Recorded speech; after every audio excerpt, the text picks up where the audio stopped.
এইখন জিএমচি গুৱাহাটী চিকিৎসা মহাবিদ্যালয় ৰাজ্যৰ স্বাস্থ্য বিভাগৰ তথাকথিত কীৰ্তিচিহ্ন কিন্তু আটাইতকৈ ট্ৰেজিক কাহিনী এই যে এই জিএমচিৰ ফুপুলা স্বাস্থ্য আঁচনিৰ বাবে আত্মহত্যাৰ পথ বাছি ল'ব লগা হ'ল নলবাৰীৰ এটা পৰিয়ালে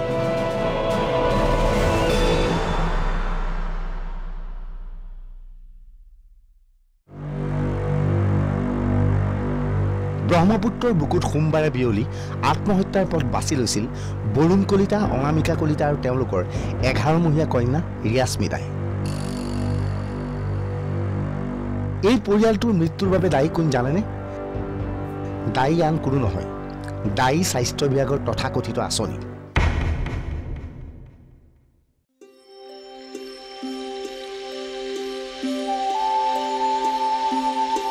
দৰ্শকৰ জ্ঞাতৰ্থে জনাও বৰুণ কলিতাৰ পৰিয়ালে শুক্লেশ্বৰ ঘাটৰ পৰা এখন নাও ভাড়াত লৈ ব্ৰহ্মপুত্ৰৰ মাজলৈ গৈছিল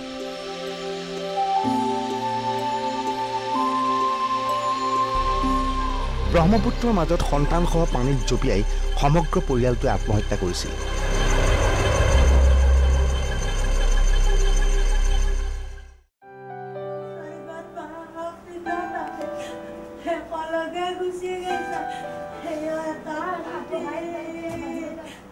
নাৱৰীয়াৰ ওচৰত এৰি থৈ গৈছিল 11মহীয়া ৰিয়াস্মিতাৰ এই মোনাটো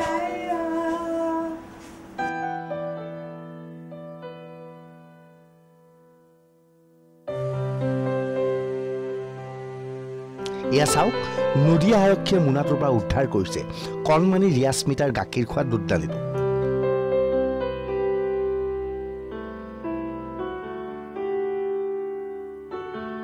বেচেৰি 11 বছৰৰ ৰিয়াস্মিতাই জীৱন কি বুজাই নাছিল কিন্তু পিতৃ মাতৃয়ে ৰিয়াস্মিতাক সাবতি ব্ৰহ্মপুত্ৰত জঁপিয়াই এক কথাত ক'বলৈ গ'লে কণমানিজনীক হত্যা কৰিলে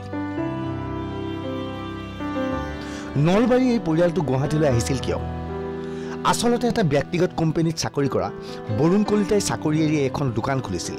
কিন্তু সেই ধনৰে চলিব পৰা নাছিল তেওঁ এনে অৱস্থাত তেওঁলোকে আৱিষ্কাৰ কৰিলে ৰিয়াস্মিতাৰ বুকুত এটা ফুটা আছে এটা অস্ত্ৰোপচাৰৰ প্ৰয়োজন ৰিয়াস্মিতা নকলেও হ'ব স্বাস্থ্যমন্ত্ৰী ডক্টৰ হিমন্ত বিশ্ব শৰ্মাই এনে শিশুৰ বাবে এক অভিলেখী আঁচনি ঘোষণা কৰিছিল কিন্তু স্বাস্থ্যমন্ত্ৰী বা জিএমচিৰ সৈতে চিনাকি নথকাৰ বাবে এই আঁচনিৰ সুবিধা ল'ব নোৱাৰিলে পৰিয়ালটোৱে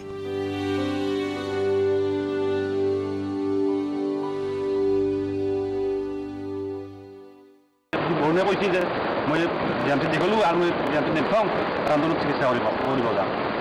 তাৰে পিছত আমি যোৱা মানে 8টা বজাত গম পালোঁ 8টা 9টামান বাজিছে আমি গম পাওঁতে যে এনেকৈ নদীত জঁপিয়াই আত্মহত্যা কৰিছে আচলতে কণমানি ৰিয়াস্মিতাৰ অস্ত্ৰোপচাৰৰ বাবে তাৰিখৰ পিছত তাৰিখ পাইছিল বৰুণ কলিতাৰ পৰিয়ালটোৱে কিন্তু নাই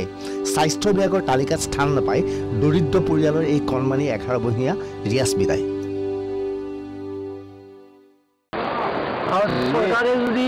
যি টাইমত দিছিল সেই টাইমতে যদি ডেট দিয়া মতে যদি হলা হয় এই ঘটনাবিধানী নহলা হয় গতিকে আজি আমি আৰু গোটেই ডিটেইলছ নাজানোকচোন যিখিনি আমি তাৰ মুখে গম পাইছোঁ সেইখিনি কথা আমি গম পাইছোঁ জানিছোঁ আমি এতিয়া লাষ্টত অক্টোবৰত এটা ডেট দিয়া বুলি কৈছিল গতিকে যিকেইটা আশা নোহোৱা হৈ সি লাষ্টত এইটো পথে বাছি ল'লা এইবাৰ চাওক বৰুণ কলিতাই আত্মহত্যাৰ পূৰ্বে লিখি থৈ যোৱা পত্ৰখন এই পত্ৰত কলিতাই স্পষ্টভাৱে কৈছে যে আৰ্থিক অনাটনৰ বাবে কন্যাক চিকিৎসা কৰিব নোৱাৰি তেওঁ এনে পথ বাছি ল'বলগীয়া হ'ল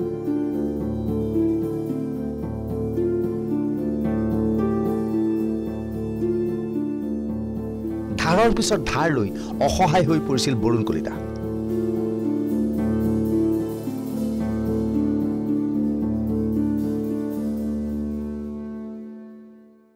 চৰকাৰৰো হেৰি কৰিছিলে এইবিলাকো হয় নহয় বুলি মানে হেৰি কৰিছে আৰু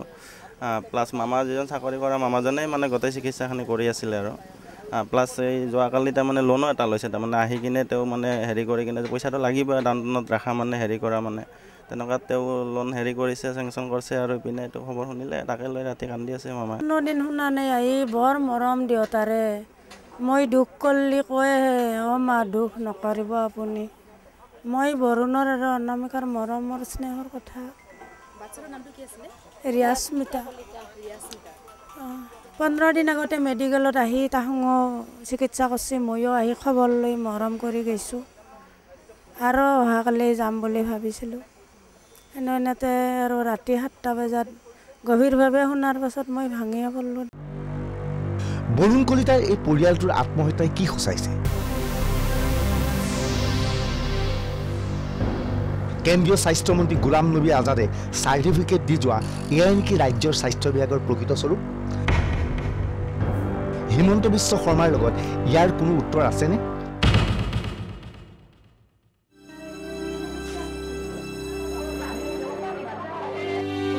ব্যুৰ ৰিপৰ্ট NDTV